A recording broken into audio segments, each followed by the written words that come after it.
মহারাজ বলে বিহারী পক্ষ এই দিনের মাধ্যম মরণ হাত ভুক্ততে আর মেন কথা শুনিও তোমারে হেতুয়াই আজি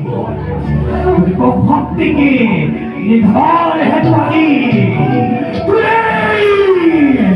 ভক্তির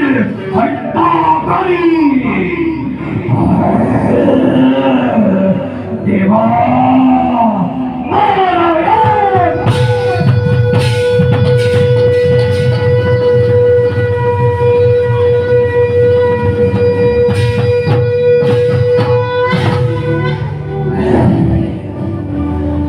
Raja